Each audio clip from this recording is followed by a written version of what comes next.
बाबा जी और हुजूर जी की प्यारी संगत जी, राधा स्वामी जी, आपका हमारे चैनल सद्गुरु का ज्ञान में हार्दिक स्वागत है। संगत जी, क्या आपने कभी महसूस किया है कि दिल के किसी कोने में एक हल्की सी पुकार उठती है, हे प्रभु, क्या आप मेरी सुनते हैं?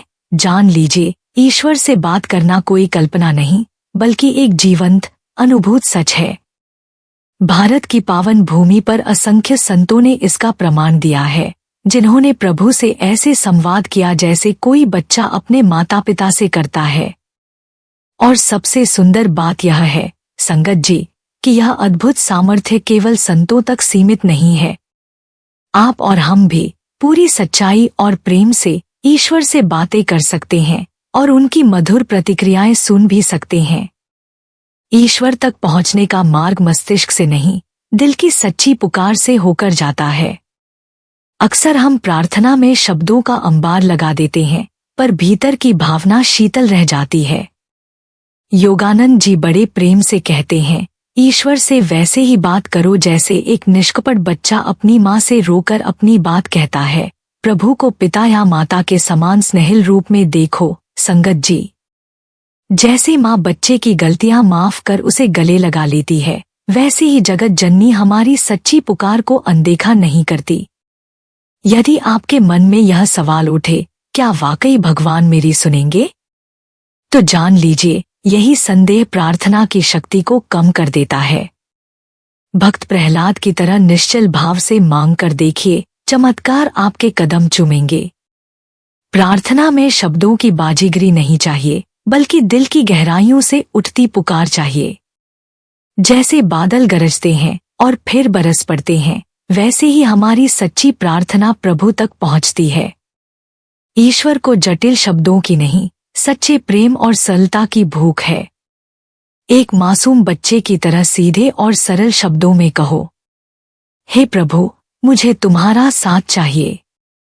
बस संगत जी, यही सरल पुकार, दिल से निकली हुई सच्ची आवाज भगवान के हृदय तक पहुंचती है।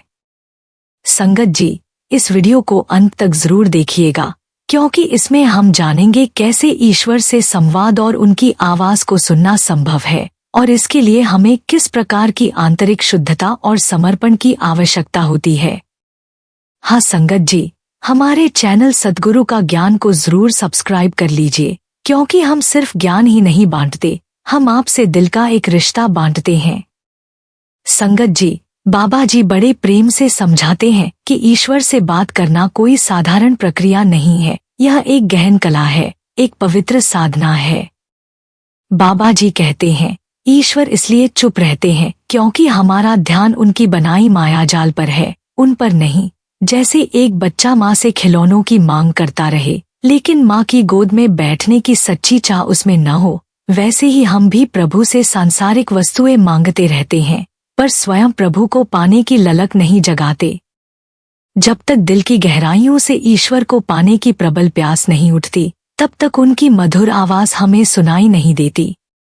संत कबीर साहिब भी कह गए, जब मैं था तब हरि नहीं, अब हरि है मैं नाही।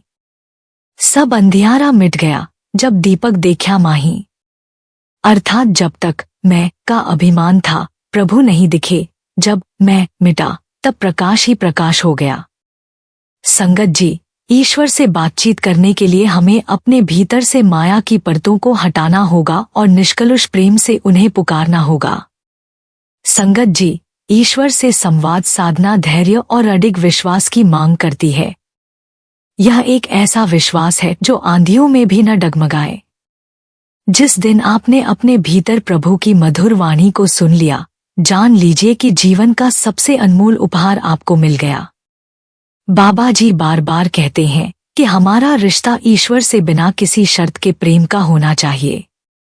जैसे माँ अपने बच्चे से निरपेक्ष प्रेम करती है, वैसे ही हमें भी ईश्वर से अपेक्षा करनी चाहिए कि वे दिव्य माँ के रूप में हमारी पुकार का उत्तर अवश्य देंगे।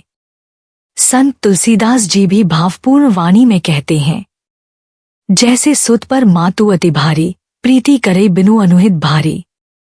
अर्थात जैसे माता अपने पुत्र से बिना कारण गहरा प्रेम करती है, वैसे ही प्रभु भी अपने भक्त की पुकार सुनते हैं। संगत जी, एक भक्तिनी थी, मीराबाई। उनका संसार केवल कृष्ण थे। राजमहलों का वैभव, परिवार का विरोध, समाज की आलोचना, कुछ भी उनके प्रेम को डिगा नहीं सका। उन्होंने न केवल भगवान से बातें की, बल्कि उनके प्रेम में तन्मय होकर प्रभु के साक्षात दर्शन भी किए। उनका यही अडिग विश्वास उन्हें प्रभु की गोद तक ले गया। इसी प्रकार एक साधारण गृहस्थ महिला, जिसे वर्षों तक कोई उत्तर नहीं मिला, उसने कभी हार नहीं मानी। हर दिन वह एक छोटे से कोने में बैठकर साधारण शब्दों में कहती, प्रभु, मुझे तुम्हारा साथ चाहिए। वर्षों की प्रतीक्षा के बाद एक दिन, जब मन पूरी तरह समर्पित हुआ, उसे अपने भीतर से एक सजीव उत्तर मिला, एक मीठी आश्वासन भरी अनुभूति, जिसने उसके पूरे जीवन को बदल दिया।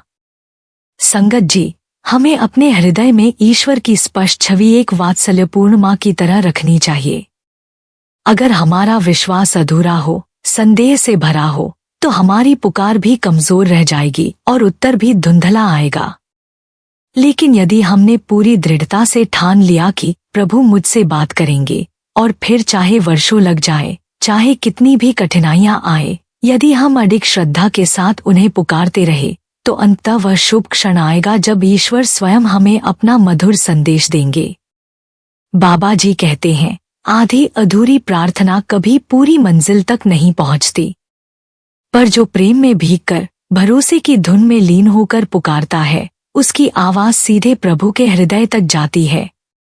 तो संगत जी, आइए आज से ही एक निष्कलुष, निश्चल और प्रेममयी पुकार के साथ प्रभु से बातें करना आरंभ करें।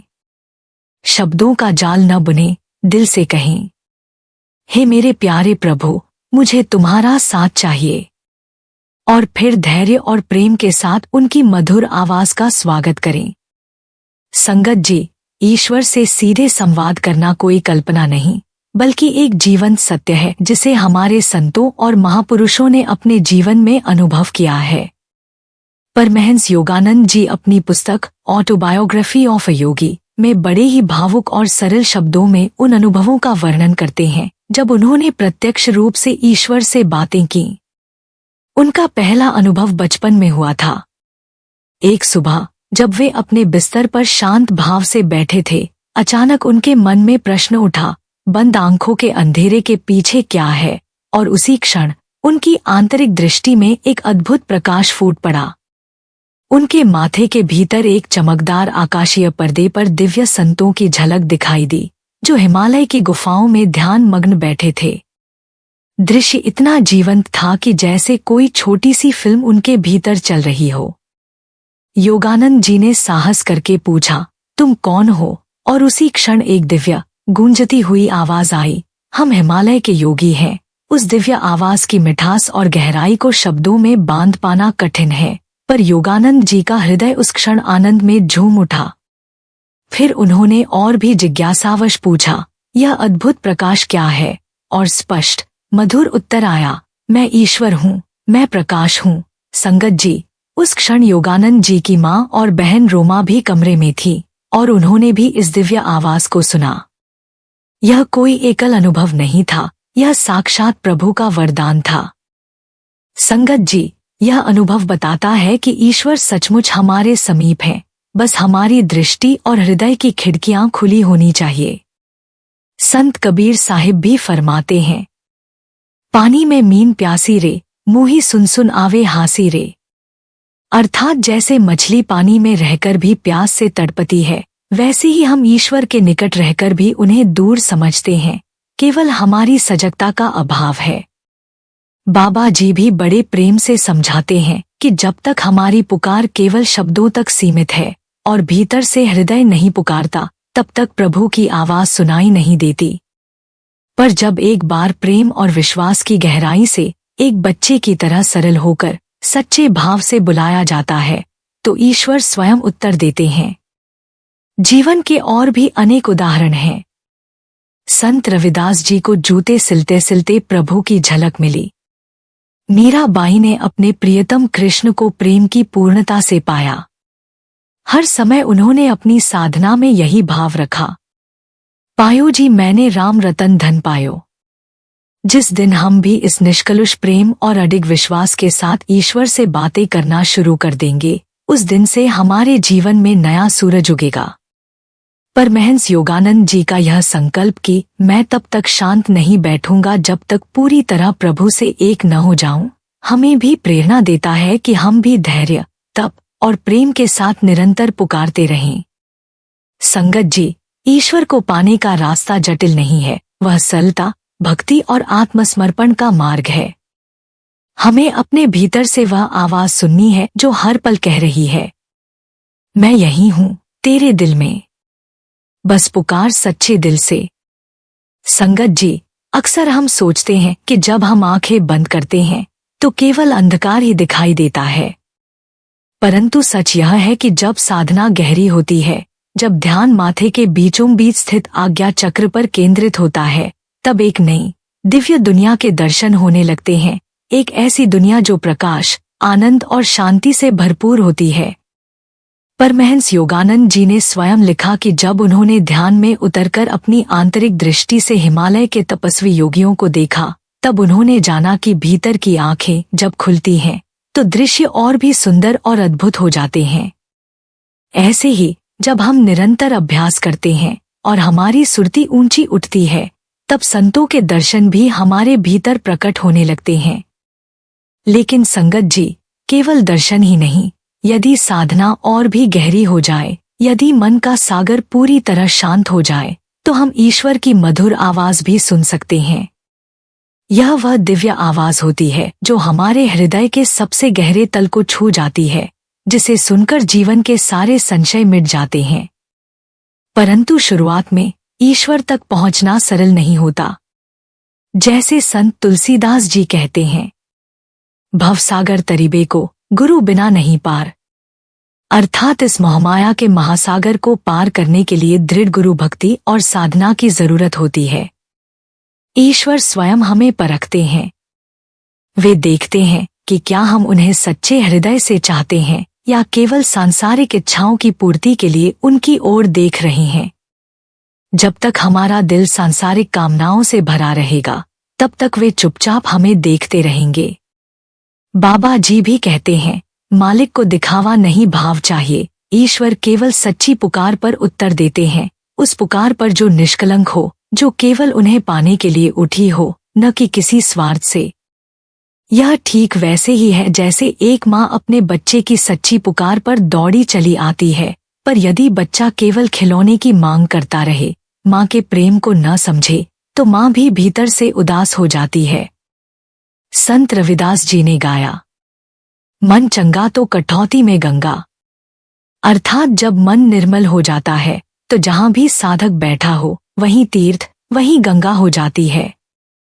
ऐसे निर्मल हृदय से जब पुकार होती है, तब ईश्वर स्वयं सामने आते हैं और उनकी आवाज जीवन के मधुरतम संगीत की तरह हमारे अंतर में गूंजती है।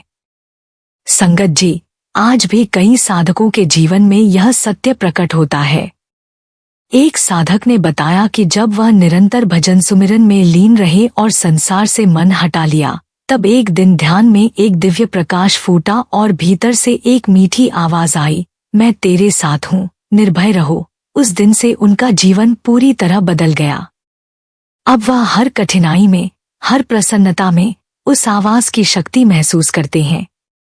ईश्वर से संवाद करना कोई एक दिन का कार्य नहीं है, यह तो प्रेम, धैर्य, तपस्या और निश्चल विश्वास का सुंदर फल है। जैसे जैसे हम संसार से मन हटाकर उनके प्रेम में गहरे डूबते हैं, वैसे वैसे उनकी उपस्थिति हमारे लिए स्पष्ट होती जाती है। जैसे गुरु नानक देव जी ने फरमाया, जिसका मालिक रहे चुप, उसका भी भला। ईश्वर की चुप्पी भी हमारे लिए वरदान है, क्योंकि वह हमें भीतर से तैयार कर रहे होते हैं। और जिस दिन हमारी पुकार सच्ची बन जाती है, उस दिन प्रभु की वाणी हमारे हृदय में उतरकर हमारे समस्त जीवन को अमृतमय कर देती है। संगत जी, मनुष्य का प्रेम ही वह सबसे अमूल्य उपहार है जो वह ईश्वर को अर्पित कर सकता है। सारी सृष्टि जो इतनी विविध और मोहक दिखाई देती है, वास्तव में हमारे प्रेम की परीक्षा के लिए रची गई है। हमारे दैनिक आचरण, हमारी प्राथमिकताएं, हमारे भीतर उठती भावनाएं, ये सभी इस बात के गवाह हैं कि हम ईश्वर को स्वयं चाहते हैं या केवल उनके द्वारा दिए गए सुख साधनों को। संत कबीर साहिब ने फरमाया है, माया ममता मोह की कैसे लागे प्रीत, राम नाम रस भीजिए बिनु प्रेम नहीं मीत। अर्थात जब तक हम माया मता में उलझे रहेंगे तब तक ईश्वर के सच्चे प्रेम का स्वाद नहीं चख सकते। राम, ईश्वर से प्रेम ही एकमात्र सच्ची मित्रता है, बाकी सब अस्थायी है। ईश्वर कभी यह नहीं कहते कि तुम मुझसे प्रेम करो, वे स्वतंत्रता देते हैं, क्योंकि असली प्रेम तभी मूल्यवान होता है जब वह स्वेच्छा से, दबाव रहित और निस्वार्थ भाव से दिया जाए। यही इस विराट ब्रह्मांड के रहस्य की सबसे सुंदर बात है। जिस परमात्मा ने हमें रचकर इस सृष्टि में भेजा, वह स्वयं हमारी आत्मा की गहराइयों से प्रेम की पुकार सुनना चाहते हैं। वे अपने लिए प्रेम की भीख नहीं मांगते, वे चाहते हैं कि हम अपने हृदय से, स्वाभाविक रूप से, निष्कलंक भाव से उनकी ओर बने। गुरु अर्जुन देव जी महाराज ने भी कहा, साचे साहिबा क्या नाही घर तेरे, घर तेरा सब कुछ है जिसनो देह सु पावे रे। सच्चा मालिक तो परिपूर्ण है, उसे किसी वस्तु की आवश्यकता नहीं, परंतु एक चीज है जो हमसे अपेक्षित है, प्रेम, और वह भी बिना स्वार्थ का। संगत जी, हमारा प्रेम ही एकमात्र वस्तु है जो ईश्वर के पास नहीं होती, जब तक कि हम उसे उन्हें समर्पित न करें। जब तक हम केवल उनके मायाजन्य उपहारों के लिए उनकी ओर देखते हैं, धन, स्वास्थ्य, संबंध, सुख और स्वयं ईश्वर को नजरअंदाज करते हैं, तब तक हम सच्चे अर्थों में उनके बच्चे नहीं बन पाते। एक बच्चा जब केवल खिलौनों के पीछे माँ को भूल जाता है तो माँ भीतर से दुखी हो जाती है। ठीक वैसे ही जब हम ईश्वर को भूलकर केवल संसार के सुखों के पीछे भागते हैं तो हम भी भटकते रहते हैं। यह भूल, यह गफलत हमें बार बार दुख के गड्ढों में गिराती है। जीवन में चाहे कितनी भी उपलब्धियां क्यों न मिल जाए, जब तक हृदय में ईश्वर का अनुभव नहीं होता, तब तक भीतर एक खालीपन बना ही रहता है। संत दादू दयाल जी ने इसी सच्चाई को प्रकट करते हुए कहा था, मन मेरा बैराग्या बिरा अगन तन माहिं, आशा टूटी सकल की रहे एक रघुनाथ। जब साधक का मन सब आशाओं से मुक्त होकर केवल ईश्वर के लिए जलता है, तब जाकर असली मिलन होता है। ईश्वर हमारे अस्तित्व का सार है, हमारी आत्मा का मूल है। जब तक हम इस सच्चाई को नहीं पहचानते, जब तक हम उनकी उपस्थिति को अपने भीतर नहीं महसूस करते, तब तक हम अपने वास्तविक स्वरूप की गरिमा को नहीं जान सकते। हम परमात्मा के अंश हैं, पर जब तक हम उनसे अलग अनुभव करते हैं, तब तक हम भ्रम में हैं। और संगत जी, यह भ्रम ही सारे दुखों की जड़ है। वास्तविक जीवन में भी हम देखते हैं कि जिन साधकों ने संसार से मन हटाकर केवल प्रभु की ओर प्रेम से पुकार लगाई, उनके जीवन में चमत्कारिक परिवर्तन आ गए। एक संत ने बताया कि जब उन्होंने अपने सारे सपनों और इच्छाओं को छोड़कर केवल इतना कहा, मालिक, अब मुझे कुछ नहीं चाहिए, बस तेरा प्रेम चाहिए, तभी भीतर से एक अलौकिक शांति का प्रवाह हुआ और जीवन के सारे संकट सहज ही कटते चले गए। इसलिए संगत जी, हमारा लक्ष्य केवल ईश्वर के उपहार नहीं, स्वयं ईश्वर होना चाहिए। उनके प्रेम में डूबकर, निस्वार्थ होकर, अपने अस्तित्व को उनके चरणों में समर्पित कर देना ही सच्चे जीवन की शुरुआत है। जैसा संत तुलसीदास जी ने कहा, प्रेम भक्ति जल बिनु रघुराई, मिलहि न मोही कथा कही भाई। प्रेम रूपी भक्ति जल के बिना भगवान भी हमें नहीं मिलते। यही जीवन का मूल रहस्य है। संगत जी, हम कोई साधारण जीव नहीं हैं, हम स्वयं दिव्यता का अंश हैं। हम उसी परम सत्ता के अंश हैं, जो सर्वव्यापक, सर्वशक्तिमान और सर्वज्ञ है। यही कारण है कि इस संसार की कोई भी भौतिक वस्तु हमें स्थायी सुख नहीं दे सकती। चाहे जितना भी ऐश्वर्य, वैभव या उपलब्धियां हमें मिल जाए, भीतर एक अनकही प्यास, एक खोज हमेशा जीवित रहती है, उस अपने मूल स्रोत परमात्मा की ओर लौटने की। संत तुलसीदास जी कहते हैं, सुख संस्कृति सब मृग तृषा, माया मोह मसान। सच्चा सुख तब पाइए, संत मिलन भगवान। इस संसार के सुख मृग तृष्णा के समान है। असली शांति तो केवल संतों की संगति और भगवान से मिलन में है। परमहंस योगानंद जी का जीवन इस दिव्यता का साक्षात उदाहरण है। वे कहते हैं, मैं अपना ज्ञान किताबों से नहीं बल्कि सीधे ईश्वर से प्राप्त करता हूँ। उनका कहना था कि वे शायद ही कभी पढ़ते थे, जो भी वे बोलते थे वह उनके प्रत्यक्ष अनुभव का निचोड़ था। जब वे सत्य के विषय में बात करते थे तो उनके शब्दों में केवल ज्ञान नहीं बल्कि वह अधिकार, वह आंतरिक पुष्टि झलकती थी जो केवल प्रत्यक्ष अनुभवी साधक के पास होती है। संत कबीर साहिब भी कहते हैं, पोथी पढ़ी पढ़ी जग मुआ, पंडित भया न कोय। ढाई आखर प्रेम का, पढ़े सो पंडित होए। अर्थात केवल ग्रंथ पढ़ने से कोई सच्चा ज्ञानी नहीं बनता। प्रेम और प्रत्यक्ष अनुभव ही वास्तविक ज्ञान का स्रोत है। ईश्वर से जुड़ने का मार्ग कोई तर्क या शुष्क साधना नहीं है, बल्कि यह भक्ति और विश्वास की वह प्रेमिल धारा है जिसमें हृदय को पूरी तरह डुबो देना होता है। जब साधक पूरे दिल से निस्वार्थ भाव से ईश्वर को चाहता है, जब उसके भीतर कोई अन्य कामना शेष नहीं रहती, तब स्वयं परमात्मा प्रकट होते हैं। यह कोई कोरी कल्पना नहीं है संगत जी, बल्कि अनगिनत संतों और भक्तों का जीता जागता अनुभव है। गुरु नानक देव जी महाराज फरमाते हैं, जिसको बख्शे सिफत सलाह, नानक पातिसा ही पातिसा। जिस पर ईश्वर अपनी कृपा करते हैं उसे अपना सच्चा दरबार और अपना आपा दिखाते हैं। ऐसे प्रेमी संत ही वास्तव में बादशाहों के भी बादशाह होते हैं। संगत जी, संसार की पूरी भीड़ एक और कुछ और कह सकती है, लेकिन जब साधक का स्वयं का अनुभव बोलने लगे, जब भीतर की आँख खुल जाए और अंतरात्मा स्वयं साक्षी बन जाए, तब बाहरी दुनिया के मत और शोर कोई मायने नहीं रखते। सत्य के प्रत्यक्ष अनुभव को अंततः स्वीकार करना ही पड़ता है, चाहे प्रारंभ में दुनिया उसे नकारे या उपेक्षा करे। देखिए, जब मीराबाई ने अपने प्रेम में कृष्ण को देखा, सुना और महसूस किया, तो राजमहल के ऐश्वर्य और समाज की निंदा उनके प्रेम को डिगा न सकी। मीरा कहती है, मेरे तो गिरधर गोपाल, दूसरों न कोई। जब एक बार ईश्वर का प्रत्यक्ष अनुभव हो जाता है तो फिर सारी दुनिया का आकर्षण फीका पड़ जाता है। फिर साधक उसी अनंत प्रेम में डूबा रहता है। उसे कोई भय, कोई संदेह, कोई विरोध विचलित नहीं कर सकता। संगत जी, जब तक हमारा हृदय पूरी तरह से ईश्वर के प्रति समर्पित नहीं होता, तब तक हम द्वार पर खड़े रहते हैं। लेकिन जब सच्ची प्यास से, प्रेम भरे हृदय से पुकारते हैं, तो परमात्मा स्वयं आगे बढ़कर हमें अपनी गोदी में भर लेते हैं।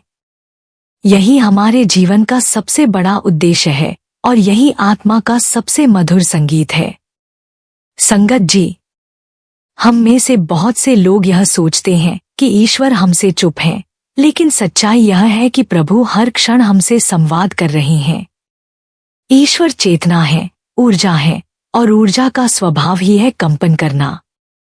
वह अपनी ब्रह्मांडी ऊर्जा के अदृश्य कंपन के माध्यम से हमसे हर पल बात कर रहे हैं। बात करना अर्थात कंपन करना, और सृष्टिकर्ता निरंतर अपने विचारों, प्रेम और कृपा की तरंगों को पूरे ब्रह्मांड में फैला रहे हैं। संत कबीर साहिब कहते हैं, कबीरा खड़ा बाजार में, मांगे सबकी खैर। ना काहू से दोस्ती, ना काहू से बैर। कबीर जी इस बात को अनुभव से जानते थे कि जो आत्मा ईश्वर से जुड़ जाती है, वह हर धड़कती चीज में उसी ब्रह्मा चेतना का स्पंदन महसूस करती है। संगत जी, ईश्वर स्वयं को विभिन्न रूपों में प्रकट कर रहे हैं। फूलों में, पर्वतों में, नदियों की धारा में, आग की ज्वाला में और आकाश के अनंत विस्तार में। जो भी हमें दिखाई देता है, जो ठोस प्रतीत होता है, वह वास्तव में ईश्वर की उसी ऊर्जा का एक सघन कंपन मात्र है। पदार्थ कोई ठोस चीज नहीं है, यह तो केवल ब्रह्मांडीय ऊर्जा के सूक्ष्म और घने कंपन का परिणाम है। आज का विज्ञान भी इस सत्य की पुष्टि कर चुका है कि परमाणु स्तर पर सब कुछ ऊर्जा से ही बना है। गुरु नानक देव जी महाराज ने भी फरमाया, सुनी सुनी गला आँख सची साहिब स्यू रचना। प्रभु की रचना उनकी वाणी का ही प्रकाश है जो हर तरफ गूंज रही है। लेकिन समस्या कहाँ है संगत जी? समस्या यह नहीं कि ईश्वर हमें जवाब नहीं देते, बल्कि हमारी अंतः चेतना की टेलीफोन प्रणाली खराब हो चुकी है। हमारी आत्मा पर वासनाओं, इच्छाओं, संशयों और अहंकार की मोटी परतें चढ़ गई हैं, जिससे हम उस दिव्य आवाज को सुन नहीं पाते। कल्पना कीजिए कि हम किसी बड़े पर्वत से बात करें, पर्वत हमें उत्तर नहीं देगा। हम फूलों से बात करें, शायद उनकी नाजुकता में कोई धीमी प्रतिक्रिया महसूस हो। हम मनुष्यों से बात करें, हाँ, वहां हमें तात्कालिक उत्तर मिलता है। तो क्या ईश्वर, जो इन सबका सृष्टा है, उनसे भी कम संवेदनशील है? नहीं संगत जी, बिल्कुल नहीं। वे तो सबसे ज्यादा संवेदनशील, सबसे ज्यादा प्रेमपूर्ण हैं। वे हमारी हर धड़कन, हर आहट, हर पुकार को सुनते हैं। वे तो निरंतर संवाद कर रहे हैं, पर हमारी चेतना इतनी मलिन और अस्थिर हो गई है कि हम उस संवाद को पकड़ नहीं पा रहे। संत रविदास जी ने बड़ी सुंदर बात कही, मन चंगा तो कठौती में गंगा। अगर मन निर्मल हो जाए तो साधारण पात्र में भी गंगा का पवित्र जल दिखाई देने लगेगा। ठीक वैसे ही यदि हम अपने अंतर्मन को शुद्ध कर लें, अगर हमारी चेतना संवेदनशील और जागरूक हो जाए, तो ईश्वर की आवाज सुनना हमारे लिए भी संभव हो जाएगा। हमें अपने भीतर की इस टेलीफोन प्रणाली को ठीक करना होगा। ध्यान, सुमिरन, भजन, सेवा और सत्संग से धीरे धीरे हमारे भीतर का वह उपकरण साफ होता है और फिर हमें प्रभु की वह मधुर आवाज, वह दिव्य संगीत सुनाई देने लगता है। परमहंस योगानंद जी स्वयं कहते हैं, जब साधक का प्रेम और तड़प प्रबल होती है, तब ईश्वर उसकी पुकार का उत्तर देते हैं। वह केवल पुकार की गहराई को सुनते हैं, शब्दों को नहीं। संगत जी, यही तो हमारे जीवन का सबसे बड़ा लक्ष्य है, अपनी चेतना को इतना निर्मल, इतना संवेदनशील बनाना कि हम उस अनंत प्रेमपूर्ण संवाद को सीधे अनुभव कर सकें। उस दिन हमें समझ आ जाएगा कि हम कभी अकेले नहीं थे, प्रभु तो हमेशा हमारे साथ थे, और रहेंगे। संत महात्मा कह गए हैं, प्रीतम प्यारा सदा संगी हमारे। बस जरूरत है उस प्रेम और श्रद्धा से अपने भीतर झांकने की। तो आइए संगत जी, हम भी इस प्रयास में लगे कि अपने अंतर्मन की जालियों को साफ करें, भजन, सुमिरन और सच्ची भक्ति से अपने हृदय को सजाएं, ताकि हम भी उस अनंत प्रभु की मधुर वाणी को प्रत्यक्ष सुन सकें। यही तो सच्चा जीवन है और यही असली सफलता है।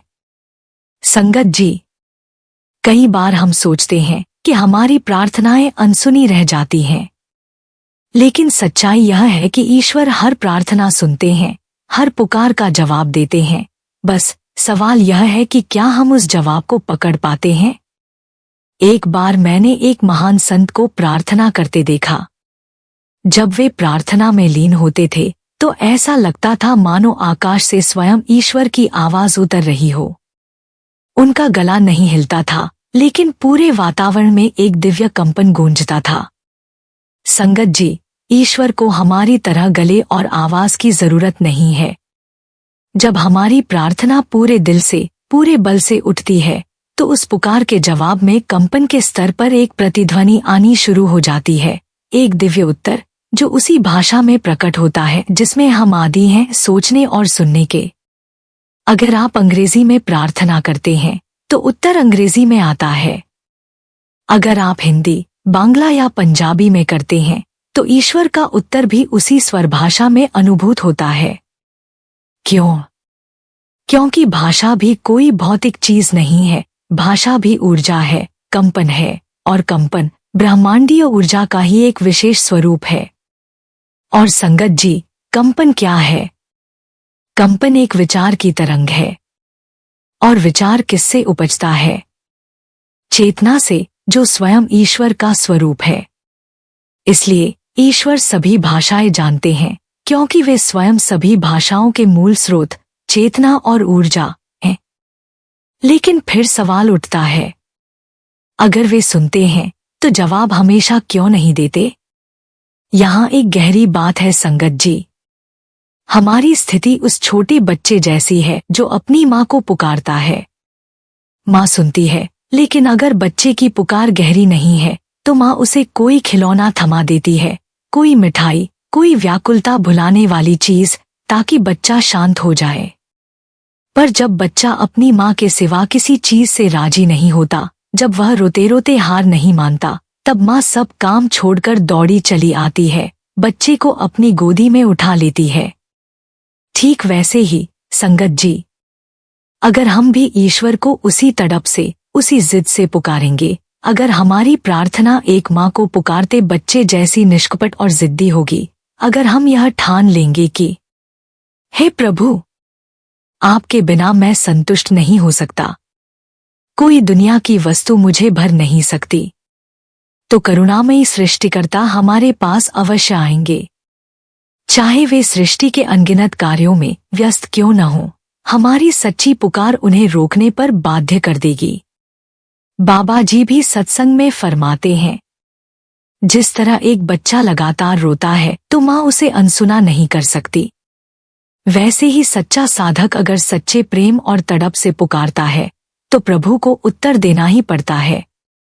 संगत जी, यही कारण है कि संत और महापुरुष हमें सिखाते हैं, प्रेम पूर्वक, धैर्यपूर्वक, श्रद्धा से पुकारो, थको नहीं, हारो नहीं, क्योंकि जब तक हम पूरी शक्ति से, पूरे दिल से, एकाग्रता से नहीं पुकारते, तब तक हमारी प्रार्थना एक कमजोर तरंग बनकर रह जाती है।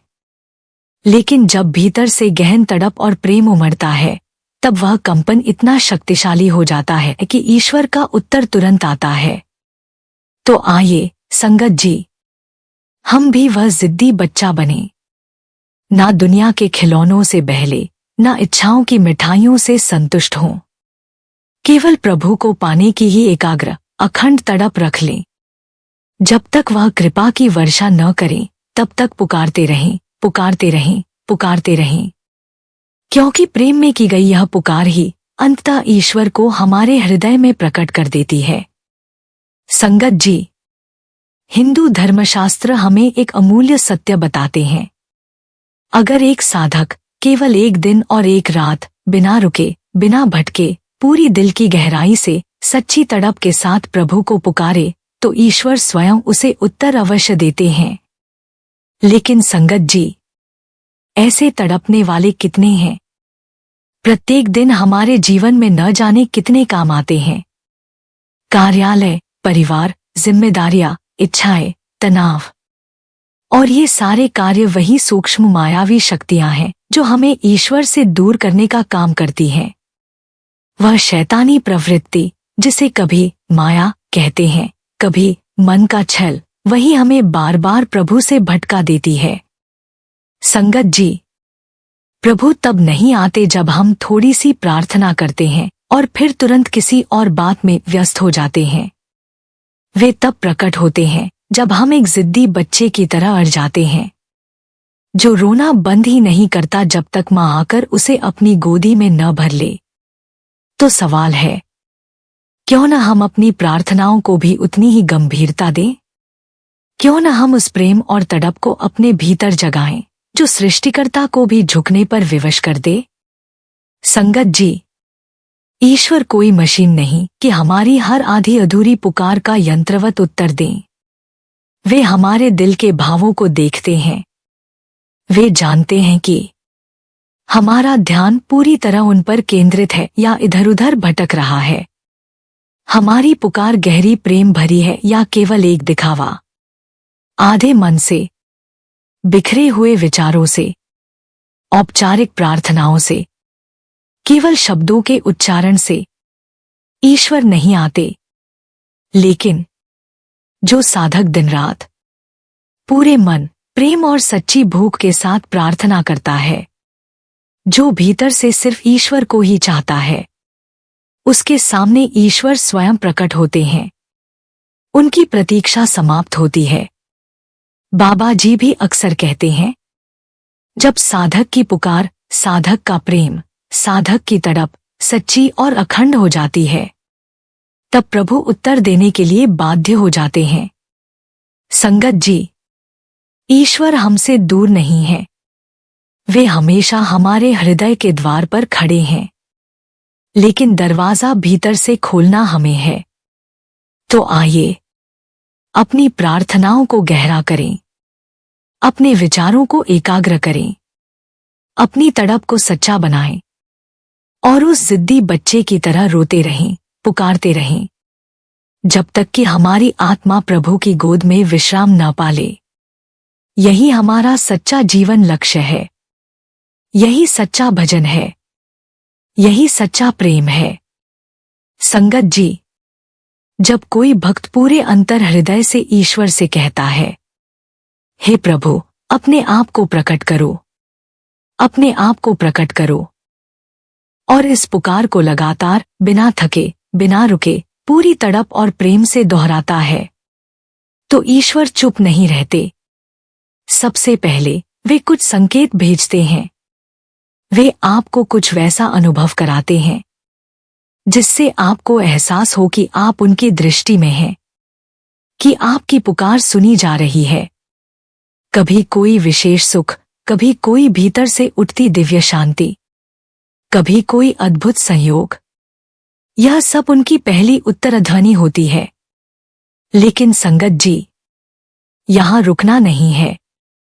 उनके उपहारों से संतुष्ट मत होइए, उन्हें फिर से पुकारिए।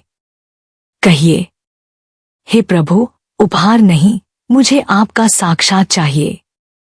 जब तक आप स्वयं नहीं मिलते, मैं संतुष्ट नहीं हो सकता। यह निरंतरता, यह दृढ़ता, यह प्रेममयी जिद, यही साधक की असली परीक्षा है। धीरे धीरे उनकी कृपा गहन होगी।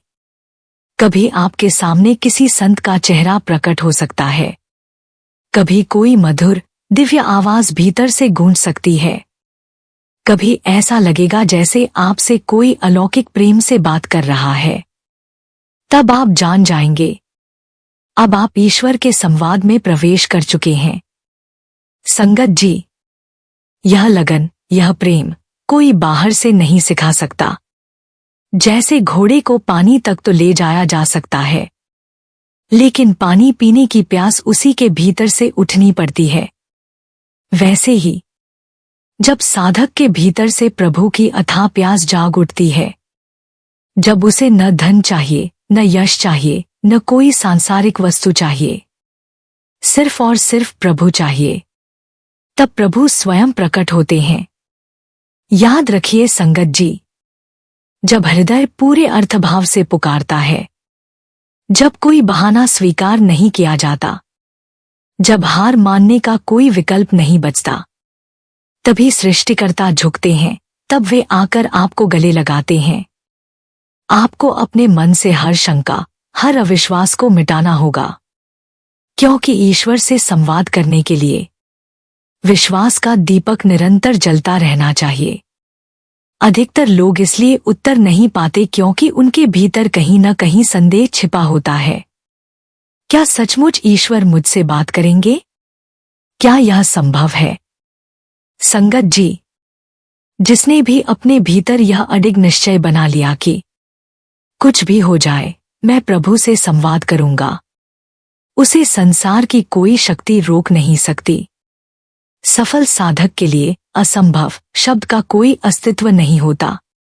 उसकी एकमात्र भाषा होती है प्रेम, तड़प, दृढ़ता और प्रभु का भरोसा।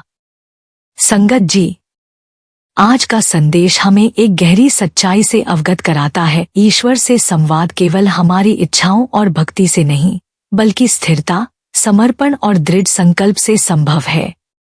जब हम पूरी श्रद्धा और निष्ठा के साथ ईश्वर को पुकारते हैं, तो वह हमारी पुकार पर अवश्य प्रतिक्रिया देते हैं और उनके उत्तर हमारे जीवन में स्पष्ट रूप से प्रकट होते हैं। संगत जी, इस वीडियो से हम सभी को अपने जीवन में ईश्वर के प्रति समर्पण और विश्वास को और गहराई से समझने का अवसर मिलता है। यदि आपको यह वीडियो प्रेरणादायक और उपयोगी लगी हो, तो कृपया इसे अपने परिवार और दोस्तों के साथ शेयर करें। अगर आप हमारे चैनल पर पहली बार आए हैं, तो कृपया चैनल को सब्सक्राइब जरूर करें, ताकि हम सभी मिलकर इस आत्मिक यात्रा में एक दूसरे का मार्गदर्शन करते रहें। राधा स्वामी जी।